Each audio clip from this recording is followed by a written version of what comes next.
This October, we are finally getting a new entry in the Hellraiser franchise in the form of a Hulu exclusive film. And as a big fan of the franchise, I'm really excited to see what it's like. Now, Hellraiser fans will be the first ones to point out that the Hellraiser franchise has a lot of variety in terms of quality, which is to be expected somewhat considering there are 10 movies in the series, and soon to be 11. But I think the Hellraiser franchise is pretty unique in terms of the variety of quality in the films, since a fan could point to one film as one of the best movies ever made, and another as one of the worst. So since I'm excited about the new movie, I thought it would be fun to do a Hellraiser tier list, so I can rank my favorite and least favorite Hellraiser media. Stars and Stripes! Hello and welcome to another Carrot Scraps video, and by another, I mean the 111th. It's my 111th birthday. It's my 111th birthday. It's my 111th birthday. It's a reference. Don't stress about it too much. You'll get it on the drive home or something. Before we get into the video, I wanted to mention a couple of things. First of all, I've wanted to do a tier list for a while, but I never could figure out anything that I was passionate enough or felt like I was knowledgeable enough to do an adequate tier list for. And because I've been thinking about Hellraiser so much recently, it clicked that I could definitely rant about my very loud opinions on this series. So obviously I want to give the obligatory disclaimer that just because I have an opinion on one of these movies doesn't mean that I'm shaming you if you disagree with me. If I say I dislike one of these movies and it's one of your favorites, please try not to take that too personally. I'm not trying to judge anyone's likes or dislikes. I'm just trying to express my own feelings on the franchise. Because at the end of the day, as a fan, I enjoy most, if not all, Hellraiser media. The other thing I wanted to mention is that I'm trying something a little bit different with this tier list video, so bear with me if this video is slightly different than my normal upload, especially with the lighting in this video. I feel like the lighting's a little off, and I hope you don't mind that too much. Anyway, without further ado, let's get into this ranking.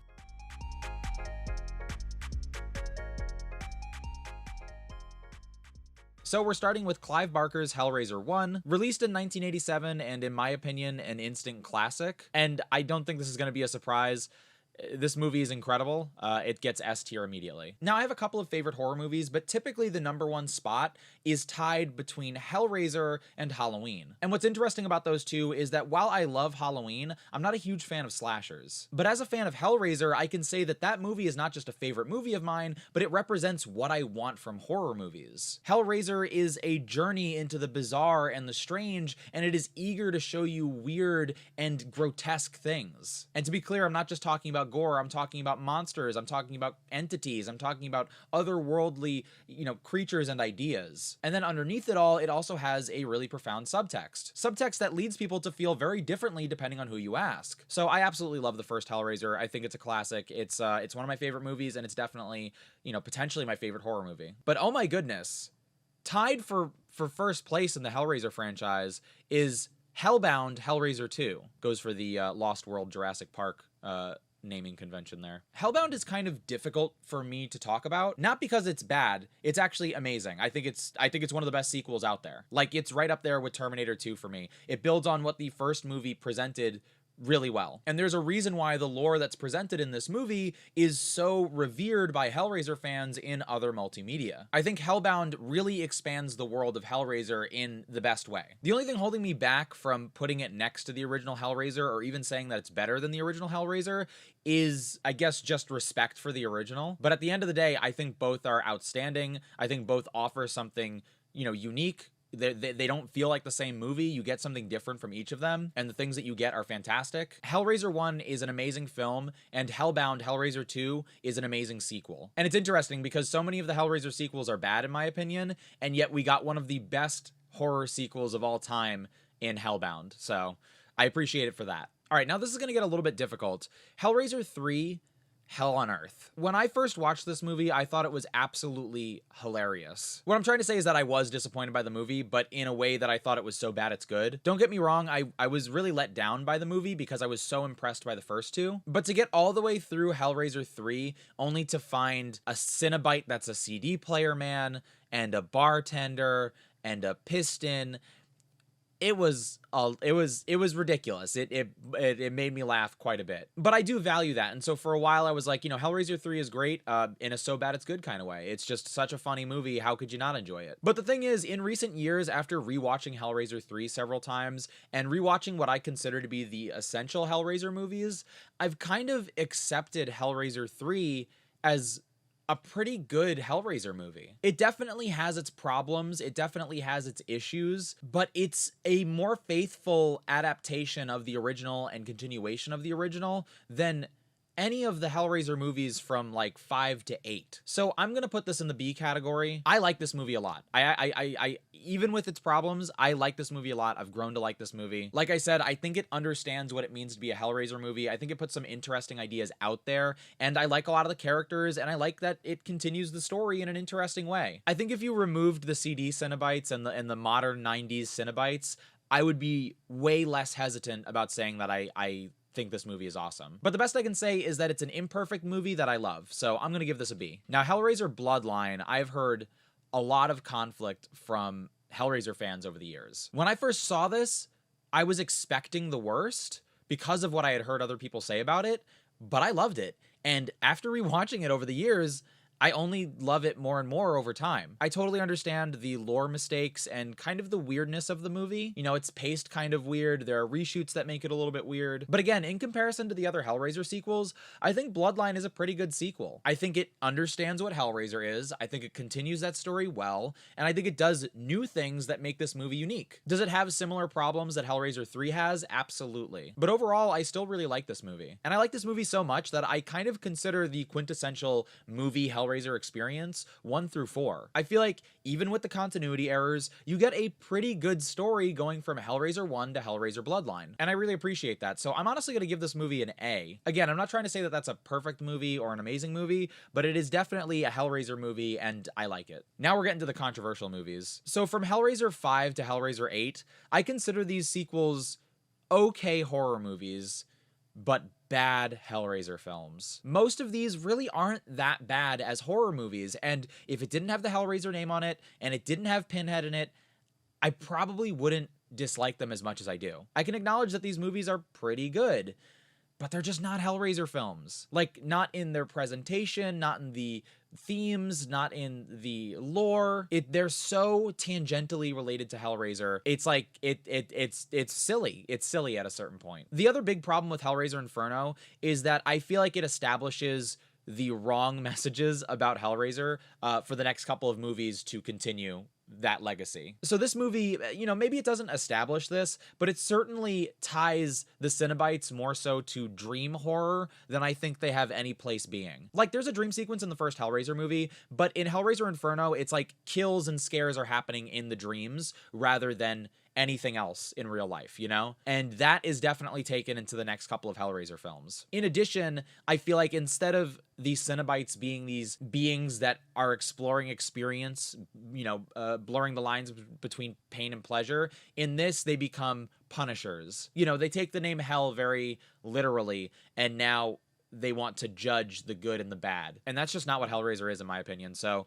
you know, this movie also has that on its shoulders, which I'm not a big fan of. Something interesting about Hellraiser Inferno, though, is that it is the first time that they mention the lament configuration by name. So I love that name. I know other people don't like to call it that, but I love that name, so I guess I appreciate Inferno for that. So Hellraiser Inferno, you know, I honestly think it's a pretty good horror movie. Like, if you're just watching it and you don't care about, you know, Hellraiser, you're not invested with the franchise, I feel like it's pretty good, honestly. I like the movie, but I can't help but watch it and see a missed opportunity and just wonder, you know, what you could have been if you were placed somewhere else. So I'm going to put this in C tier. Moving on to Hellraiser 6, Hellseeker. This movie and then Hellraiser Deader, Hellraiser 7, I confuse all the time. The two of them blur together, and I'm always like, oh yeah, Deader is Hellraiser 6, and then Hellseeker is Hellraiser 7. But no, it's Hellseeker that's Hellraiser 6, and then, you know, Deader that's 7. And the events also blur together, but I'm pretty sure I remember this one. Again, I just watched this like a month ago.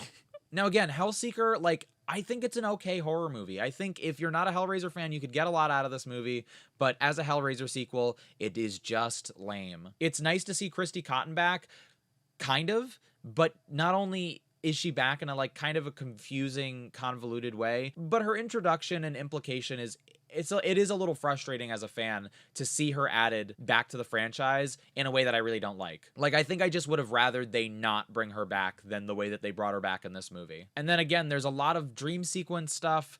There's an eel in someone's throat. Oh, there's also a new lament configuration in this film, which I thought was really cool. That's like the first time that they really acknowledged that. You even get to see new Cenobites, which is kind of cool, but it is just not a Hellraiser movie. That's all I can say about these films, these 4 sequels, is it's not a Hellraiser movie, so I'm not enjoying it. You know, whether it's a good horror movie or not, you know, you can debate that with somebody else, but like, as a Hellraiser sequel, I just don't get a lot of enjoyment out of it. So there it is. Hellraiser 7, Deader. I feel like I like this movie more than the previous 2. If the previous movie stepped a toe back into the Hellraiser world by having Christie back, this movie stepped a full foot into the Hellraiser world, but it was just a foot. It didn't go any further. The problem with this movie is that there's not a lot of Hellraiser stuff going on, but at least they get Hellraiser more so than the previous 2 films. I like that they're not like punishers of evildoers. I like that the Cenobites are, you know, present at the end, and that there's even like a hint at the labyrinth at the end.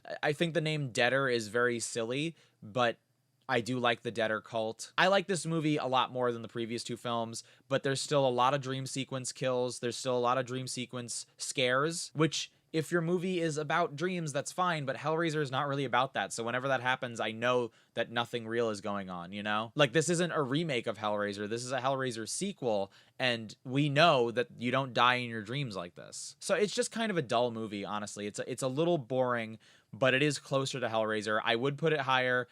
Know that it's better than Inferno and Hellseeker, but it is getting C tier as well. Then we have the infamous Hellraiser 8, Hellraiser Hellworld, which, by the way, the day I'm recording this is its anniversary. Now, again, I went into this movie expecting the worst because I had heard the worst about it, and I don't like this movie. I don't like a lot about this movie. Spoiler alert, the Cenobites really aren't in this film, and when they are, they're not real. They're basically what amounts to hallucinations. But I actually think this movie starts off pretty well. The protagonists are pretty annoying, but I feel like I have thick skin when it comes to that in horror movies. You get kind of used to it when you watch enough of them. But using the iconography of Hellraiser, using the Cenobites for this video game, and then for this event, I actually kind of liked the setup and the idea. The idea that in the modern world, they just took something that is real, right? Like the Lament configuration and the Cenobites, they took texts that people wrote about that and turned it into a video game without realizing it, and accidentally spread that sickness or that gateway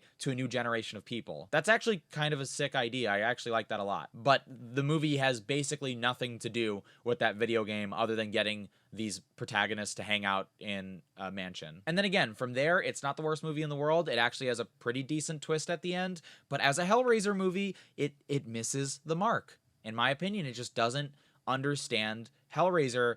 It just doesn't do a good job. So I'm forced to say, okay horror movie, bad Hellraiser sequel. Now we are getting close to the end of the Hellraiser sequels, but also closer to weirder opinions. We're about to hit 2 opposite sides of the spectrum when it comes to Hellraiser sequels. Hellraiser Revelations is, without a doubt, the worst of the Hellraiser sequels. I wish there was an F. I think I would move these down to D tier and then move Revelations down to F if there was one present. But because I didn't add that, just imagine that these sequels are bumped down an entire notch. Because these are much worse than Hellraiser 3. Hellraiser 3 is awesome. And Revelations most certainly is not awesome. Revelations is so obviously low budget. And there's not necessarily anything wrong with that. Some of the best horror films ever made are low budget. But there's also a lack of effort and a lack of care that, when combined with that low budget, really stands out. Ironically, Hellraiser Revelations feels more like a Hellraiser movie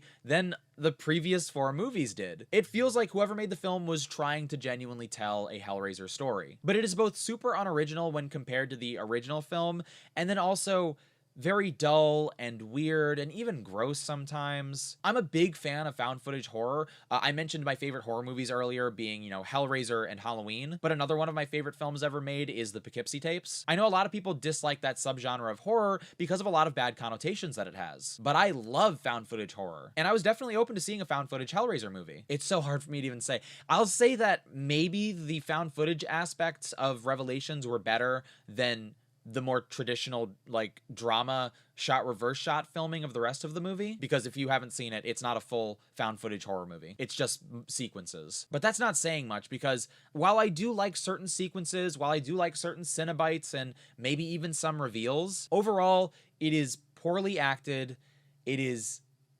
unoriginal, it is limited, and it is the worst any movie, or especially any horror movie, can be, it is boring. And just, again, it's like gross and not in a fun way in a lot of places. I was extremely surprised when I watched this movie. I was very excited to see a Hellraiser movie that took it more seriously and like wanted to live up to the rest of the franchise, and I was super disappointed by this movie. Also, side note, I can't find this movie like anywhere. I went looking for this movie like to purchase it digitally on like YouTube and other platforms, and Hellraiser Judgment is there, and Hellraiser Hellworld is there, but Revelations is not.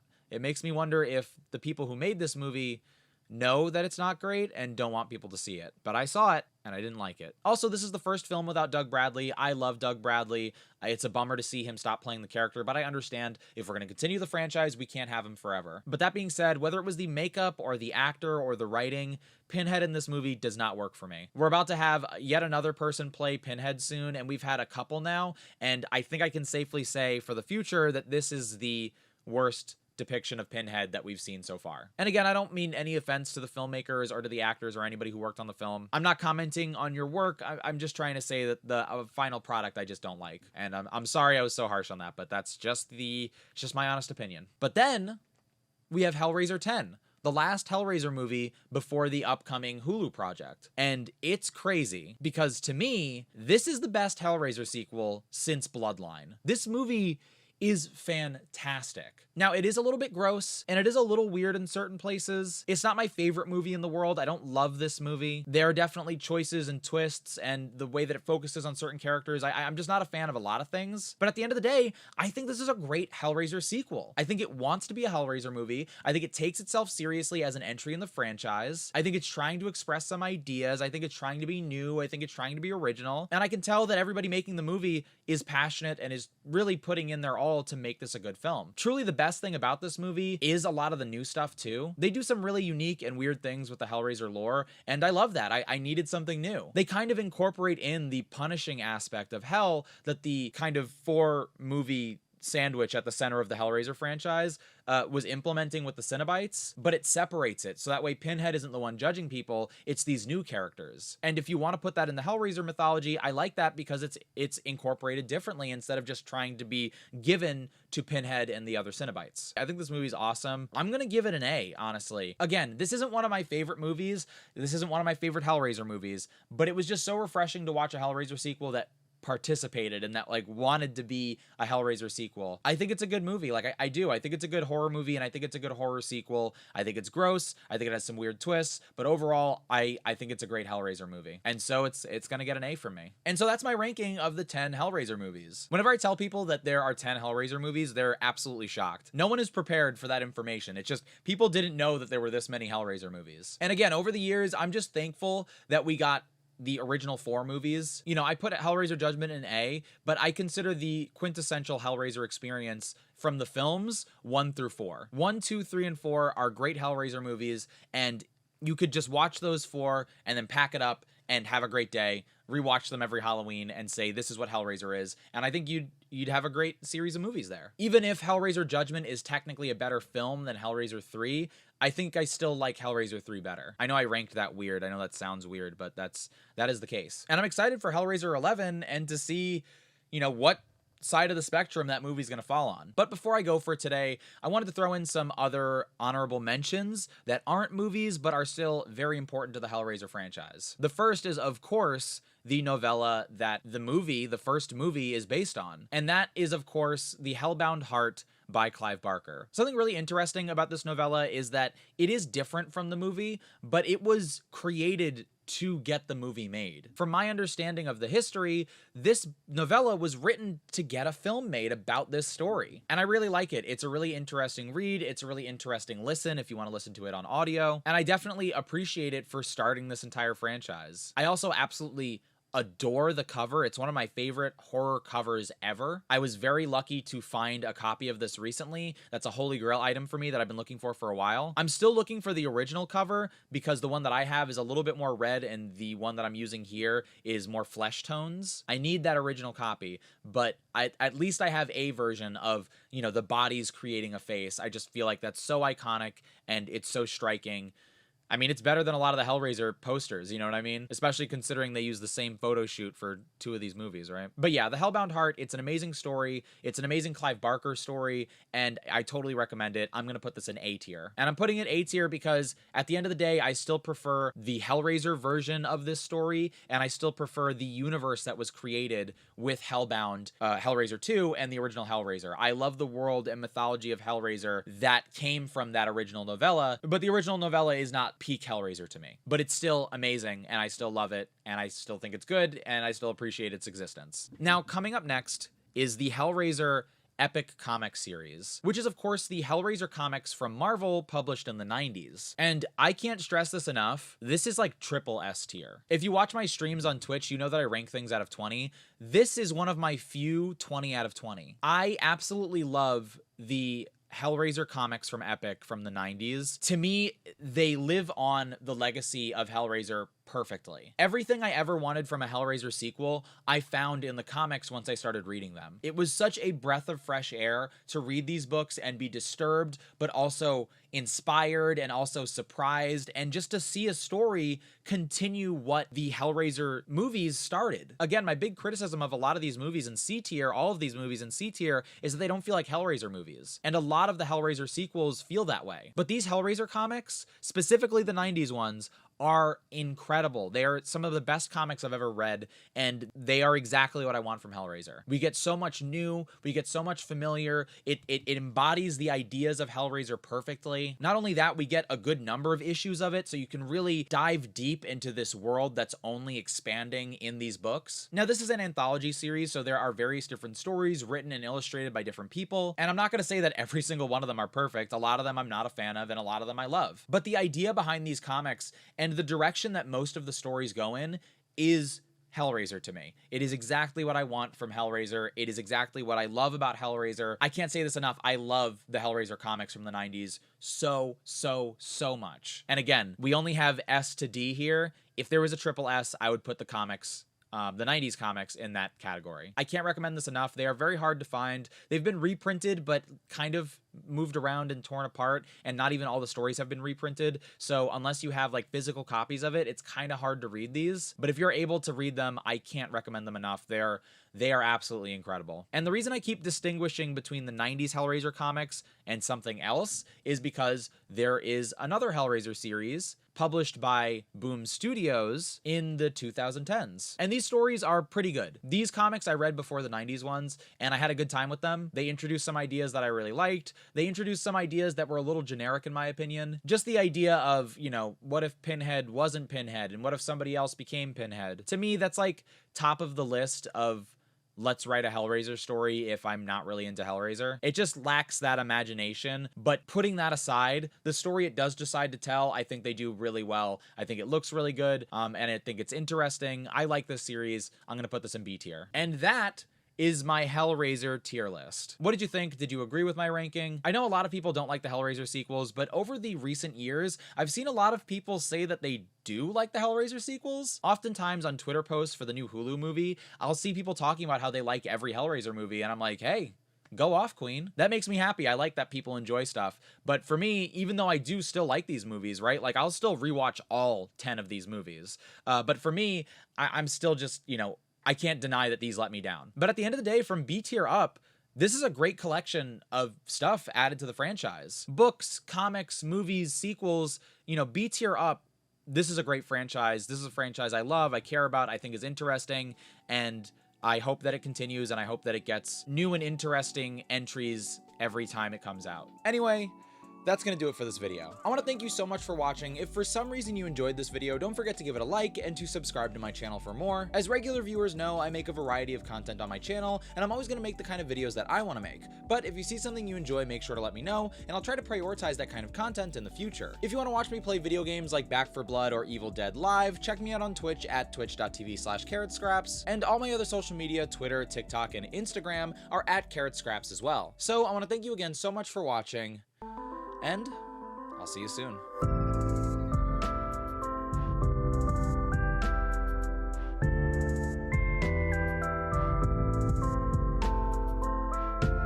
There are no Cenobites, and the ones that do appear are essentially a what carrot? A hallucin. Most of the time, but not all, they are just hallucination. Why can't I say what word am I trying to say? Hallucinations. They are hallucinations. There we go. They're hallucination. We're just gonna avoid that line. They're not real, is what I'm gonna say in the full video. They're what amounts to They're what amounts to They're basically what amounts to hallucinations. Said that right.